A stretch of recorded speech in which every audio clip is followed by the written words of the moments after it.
사무엘이 왕을 요구하는 백성에게 여호와의 모든 말씀을 말하여 이르되 너희를 다스릴 왕의 제도는 이러하니라.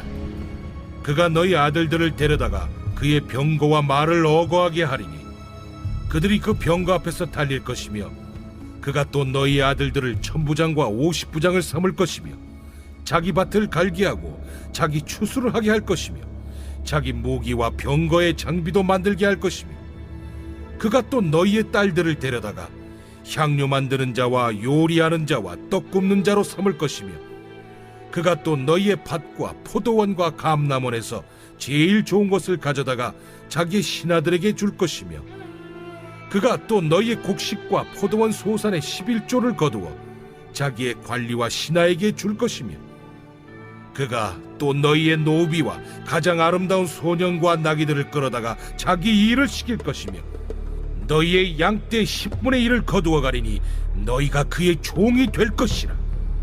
그날에 너희는 너희가 택한 왕으로 말미암아 부르짖되 그날에 여호와께서 너희에게 응답하지 아니하시리라. 백성이 사무엘의 말 듣기를 거절하여 이르되 아니로소이다. 우리도 우리 왕이 있어야 하리니 우리도 다른 나라들 같이 되어 우리의 왕이 우리를 다스리며 우리 앞에 나가서 우리의 싸움을 싸워야 할 것이니이다.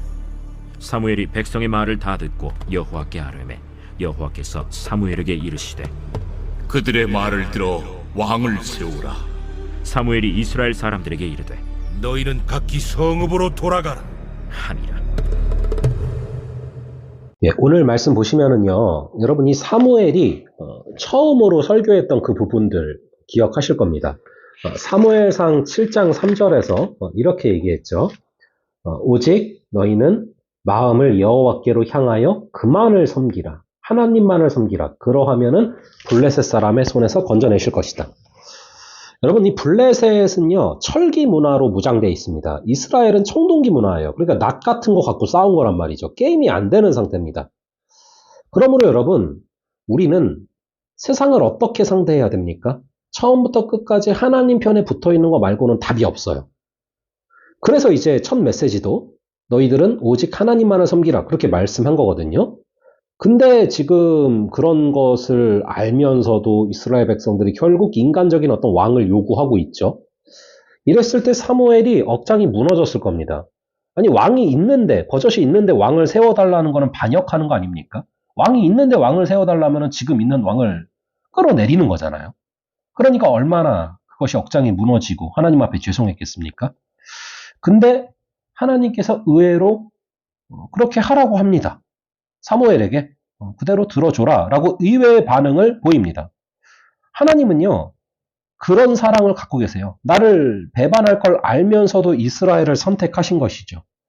하나님을 섬겨서는 이제 세상에서 이길 수 없다 이런 생각을 이스라엘이 하고 있는데 그 이스라엘의 생각을 그대로 들어주십니다. 이렇게 하나님께서 의외로 우리가 기도하는데 이게 사실은 이거를 되면 안 되는데 그거를 그대로 들어주실 때가 있습니다. 그래서 시편 106편 15절에 보시면 그러므로 여호와께서는 그들이 요구한 것을 그들에게 주셨을지라도 그들의 영혼은 쇠약하게 하셨도다. 그러니까 하나님께서 요구하는 거를 또 그대로 들어주실 때가 있어요. 근데 그 결과 오히려 영혼이 쇠약해지고 오히려 불안해지고 오히려 염려에 빠진다는 것이죠.